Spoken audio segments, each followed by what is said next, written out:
So today we're going to do a little something different. We're going to do a little something different. We're going to talk about a movie.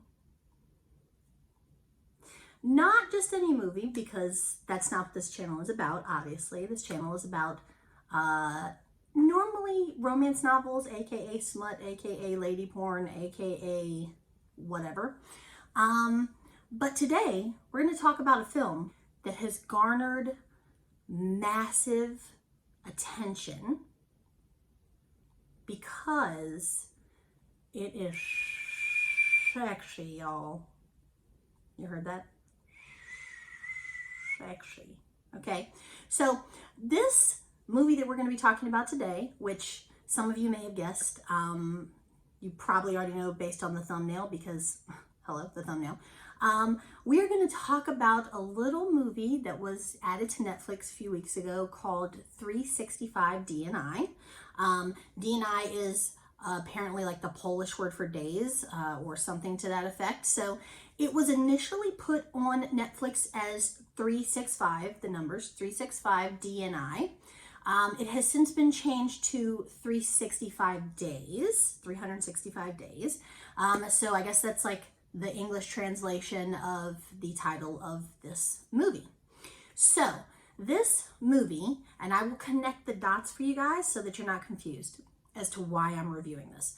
This movie is based on a book. This movie is the first movie that is based on the first book in a trilogy of books that are full of sex. Okay? full of sex. Okay? So, this movie is based on the first book by author, and keep in mind, this is a Polish author.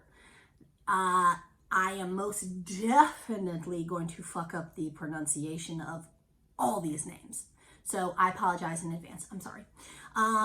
The author, I believe her name is Blanka Lipinska. I don't know why I added like a Spanish type accent on that. I'm sorry, I'm an idiot. And the first book in the series is called 365 DNI. So that is the book that this movie is based on. The book itself has only been published in Polish. There is no English translation for this book, unfortunately. And I know this because immediately after watching the film, I rushed to Amazon to see if I could buy the book that it's based on. And it was like, sure you can, if you speak Polish, which I don't. So you're shit out of luck, I guess. I did read somewhere that an American company or a US-based company has bought the rights for this book or for the movies. And so hopefully that means that we will get an English translation of not just the first book, but all three books, because I would really love to see how the books stack up to the movies. Right now, we only have the movie to work off of. Did you see the movie? You did, didn't you? If you're here, you've probably watched this movie, or you've heard someone talk about this movie, or you've seen on message boards or in Facebook reader groups or something, somebody's said something about this movie. They've shared like gifs, whatever you want to call them, of the main guy. Yeah, he's hot. He's hot. So stay on topic, stay on track. Okay. So the book is only in Polish. If you want to purchase it, you can currently get it in paperback format through Amazon. For right now, the price is $19.43, and it looks like you can buy it through Amazon, but it is sold and shipped by Book Depository. So you could probably also jump to their website and buy it just directly from them. I don't know what the shipping cost is for Book Depository, but if you have Amazon Prime like I do, you might be better to go through Amazon because you'll get it cheaper or so. I don't know. Tax, shipping, I don't know. So I'm going to give you guys a quick little brief snippet of what the gist of the movie is, and then we can break it down and talk about it. And yeah. So this is a little snippet that I took from the Wikipedia page for this. So hopefully it's not like riddled with errors and, you know, wrong information. If it is, I'm sorry, my bad, you know. It is a 2020 Polish erotic drama film directed by Barbara, somebody that I can't pronounce, Biatalis, I don't know, and Tomas Mendes, I don't know. It is based on the first novel of a trilogy. The plot follows a young Warsaw woman in a spiritless relationship falling for a dominant Sicilian man who imprisons her and grants her 365 days to fall in love with him. It stars, I don't know how you pronounce this guy's name. Is it Michael? Is that like the Italian way of saying Michael? Because it's spelled Michele, so I don't know. I think the last name is Marone. As Don Massimo Torricelli, and Anna Maria Cicluca. I probably could have done a little bit more research on this, like looked up videos of them online and see how they pronounce their own name. But from what you've seen in past experience, does that sound like something I would do? No. I'm totally unprepared, totally winging it, whatever. So the character that she plays is a girl named Laura Beale, or Biel, however you want to pronounce that. So that's basically the premise of the book. So the opening scene of the movie shows Massimo, who is the main male character. It shows him at like a negotiation with like a rival family. He's like Italian mafia, right? Okay. So it shows him at like a negotiation with his father. Him and his father are negotiating with this other family or these other whatevers. And he's like looking through binoculars down at the beach below, because they're on like the rooftop of a building. And he's looking down at the beach below and he sees this girl through the binoculars and he's like staring at her. And then his father walks up and, you know, they exchange words in like Italian. And spoiler alert, his dad gets shot. So the bullet goes through his dad's heart and into him in like the abdomen area. And then subsequently his father dies. And as the life is like draining out of him, he sees her face and the girl from the beach, and he's like, "You're my angel, you're my whatever," right? So fast forward 5 years later, he survived the shooting. His father did not, unfortunately. He survived the shooting. He's now the, what's the Italian word for like if he was like a leader of the Bratva or something, like it's the Italian version of that, right? So he's now taken over the family business and he's like head honcho, and he's been searching for this girl for 5 years. And then just in passing, he sees her at an airport where she's just gotten off a flight with her boyfriend. And his car like drives by her as they're like wheeling their bags out, and he sees her and he's like, "Oh my God, it's my dream woman. I have to have her." So in true mafia romance novel style, he just kidnaps her. So, because that's what you do, right? That's what you do. So she's in a relationship. She has a boyfriend. He's a POS. So yeah, like they're not a good match. He's like inattentive and careless and with her feelings and whatever. And so she's in a relationship, but she's not happy. And then one night she's out walking around the city where they're on vacation, and she gets kidnapped. And she wakes up in this like fortress style mansion. and this dude is here, and he's like hot to trot, right? And he's like, explains to her in English that, you know, I took you because I saw you, I've been searching for you for 5 years, and I will do whatever it takes to make you fall in love with me. And she's like, boy, please, like, I don't have time for this. You can't just be grabbing women off the street. That's not, we don't do that. So she tries to run. He catches her, obviously. There's like a little tussle, a little sexy tussle. And, you know, he's like, I'm basically going to keep you for 365 days. And in that 365 days, I'll do whatever it takes to make you fall in love with me. And yeah, I'm also going to show you these pictures of your boyfriend porking another chick so that you don't have any attachment to him anymore. And now you have no reason to leave and you can just stay here with me. So, yeah, so subsequently throughout the film is them going back and forth with each other, and him being obsessed with her and trying to dominate her, and her being like, in all honesty, in the beginning, her character annoyed me because I was like, you are so, there's a gnat. There's a fucking gnat in here. Get out. I was like, okay, you're so flip-floppy, and I don't like that. Like, I had similar issues with Anna in the 50 Shades of Grey trilogy. It was like, you're so flip-floppy. Like, one minute you want to be defiant and you want to provoke him and you want to do whatever, and the next minute you're just like, okay, sir. Like, I get it. In the bedroom, you want to be like, sir, yes, sir, right?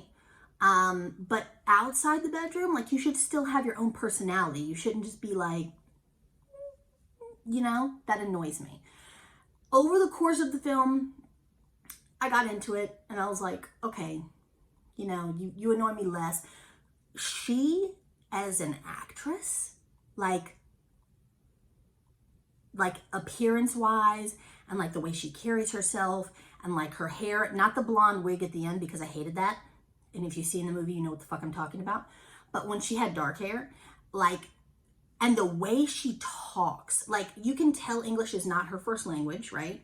But the way she speaks in English, and like the way she enunciates her words, and like the way her mouth moves, like, dude, she is gorgeous. Okay? Like, I'm having like lesbian tendency right now. Like, dude,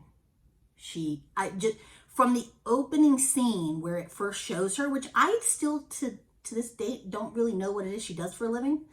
I want to say she's like, okay, the opening scene that involves her was like her in a boardroom with surrounding people at a table, and they're arguing about like something she allegedly fucked up, and then she says something about like people are now booking in the hotel because of, I can only assume that it sounds like she's like a PR person for like a hotel chain or something. I don't know. There is a slight language barrier, which took me a little while to get into. Like, you can tell by like the sentence structure that the way it was translated from Polish to English, or from whoever wrote the script to English, like the way the sentence is structured, sometimes the words will be like, you know what I'm saying? I don't know if you know what I'm saying, but I hope you do. And sometimes that kind of like made my brain hiccup as I watched the movie, because it was like, this scene is getting really, really hot, and then he would say something or she would say something and the sentence structure would be completely wrong in English, and I'd be like my lady boner just deflated a little bit. Okay. But aside from that, like, the acting is decent. The overall storyline is, it's a romance novel. It's like exactly what you would expect from a romance novel that has to do with like mafia stuff, and like, you know, they don't ask for stuff. You want it, you take it. You know what I'm saying? And I've read a dozen books with almost this exact same premise. Not exactly same, but the basics are the same. And it was right up my alley. Like, the movie is not 100% like there, you know what I mean?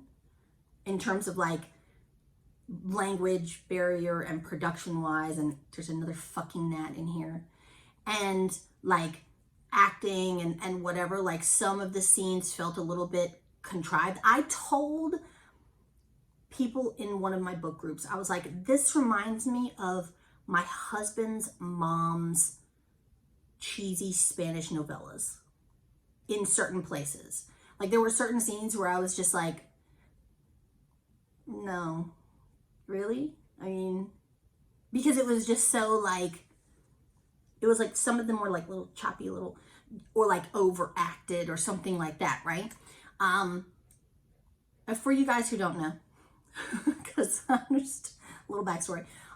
My husband is Puerto Rican. His parents are 100% Puerto Rican. So, like when we lived with his parents early on in our relationship, his mom used to watch these terrible Spanish novellas. And like this, there was this one chick that was like always crying in every scene. She was always crying.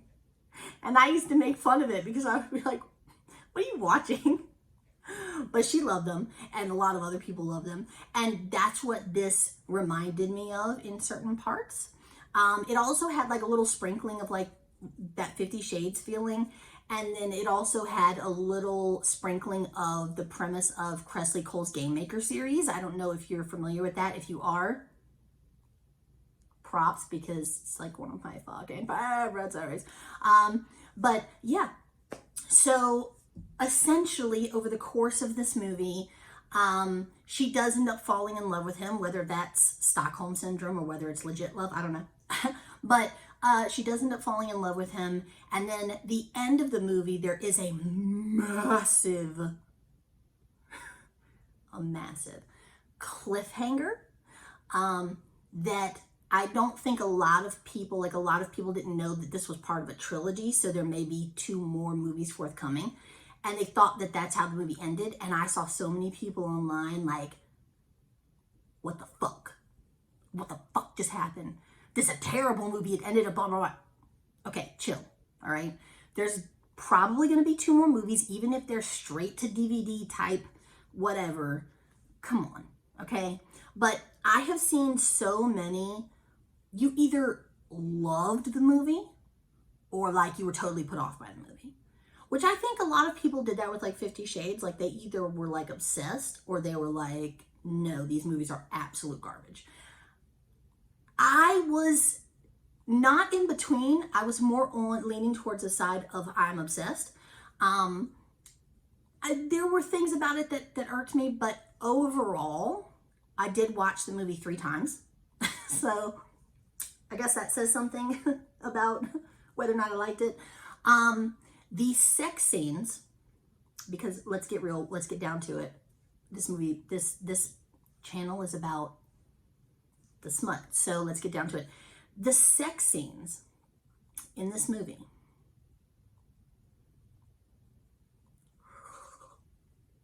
like melt you into a puddle type hot, okay? Even if they're like kind of vanilla-ish sex scenes, like it's not hardcore. I don't know why. On Netflix originally, and I don't know if it's still like this, but they had it categorized under like when they have like their subgenres or whatever they think it falls in, the category it falls into, they had BDSM. And I'm not sure why. Because there was only one scene that involved like a spreader bar, and it wasn't even prevalent to the scene. It was just like a little bloop, you know what I mean? So I don't know why they would say this, because aside from that, the only thing BDSM or dominant about this movie is this guy's attitude. In terms of the sex scenes, there's no like whipping and spanking and tying up, and like that one scene with the spreader bar, she was tied up and she was just like made to sit there and watch while some other chick gave this guy a blowjob. So where the BDSM at? But yeah, so that's that on that. I know it's not a book, but I'm still going to rate it. For what it was, I did enjoy it. I do think you should watch it. For the like sex scenes alone, it was like, whoa. Okay. I would rate it like an 8.5. And that's only because, like I said, there were like little glitchy bits with the sentence structures that kind of, and then like some scenes when they go from one to the other was kind of a little bit choppy, but that's all in like direction and the translation from one language to another. They're speaking a lot of languages in this movie, bro.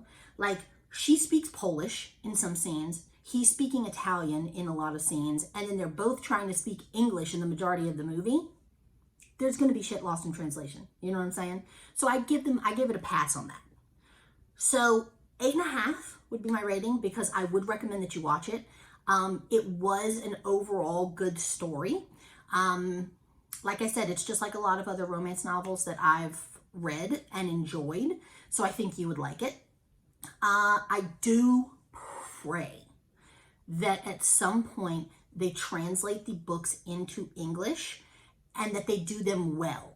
Like, I don't want to read a 400 or 500 page book, much less 3 500-page books, if the language is, or the translation is going to be choppy like it was in some parts of the film. That's just me. I mean, I'll probably still do it, just because I have to see which is better, the movie or the book, you know? But the lead male, they could not have possibly picked 2 people to lead this film better than the actor and actress that they did. She is fucking stunning, and he is a drop dead gorgeous. So, yeah. In addition to, side note, the lead male actor does sing quite a few songs that are played during the film that are on the movie's original soundtrack. So if you're interested in that, you should definitely look that up, because he does do some of the songs, and you might want to download that. Yeah, I think that's it. I think I'm done. If you have seen the movie and you have a strong opinion about it or any parts of it, please leave it in the comments below. I would love to have a discussion with you guys. If you're interested, you can follow me on Facebook, Instagram, or Twitter. I do have a members only Facebook group and an Instagram and Twitter account for this channel, and they're all under variations of What the Smut. I will link them down below in the description box, and I will put a little banner here on the screen for you to see. And I would really appreciate it if you like this video, give it a thumbs up. And if you like me and you like my channel, please subscribe and hit that little bell to get notifications when I upload a new video. And other than that, I think I'm done. That's that with that. And I will see you guys in my next one. Okay? I love you guys so much. Bye.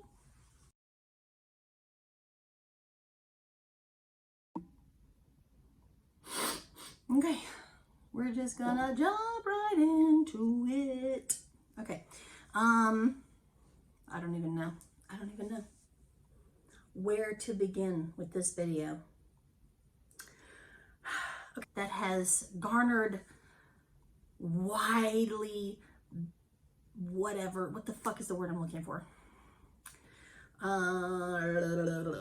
I have anything else? Do I have anything else? No. That's it. That's it. 8.5. That's my rating.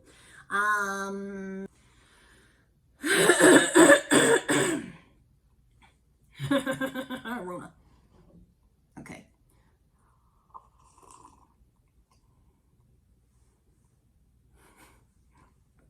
That's my cat whisker face. You know what that means? When I get old, I'm gonna have wrinkles. Well, I'm already old. I'm oldish, okay? What else do I got? I have tea. You'll be happy to know it's in a Solo Dolo red cup, like a legit alcoholic. I'm not using the styrofoam cup today in Killing the Planet. I'm using the cups that my brother uses to drink copious amounts of Mike's Hard Lemonade with ice. So, you're welcome, environment. I don't know how much better plastic is for the environment than styrofoam, but derp tea. Sweet tea. Love me some fucking sweet tea. Okay. I'm Audi 5000, bitches. See you in my next one. I'll see you in my next one. You'll notice that the camera's only this high so you don't see my fat arms.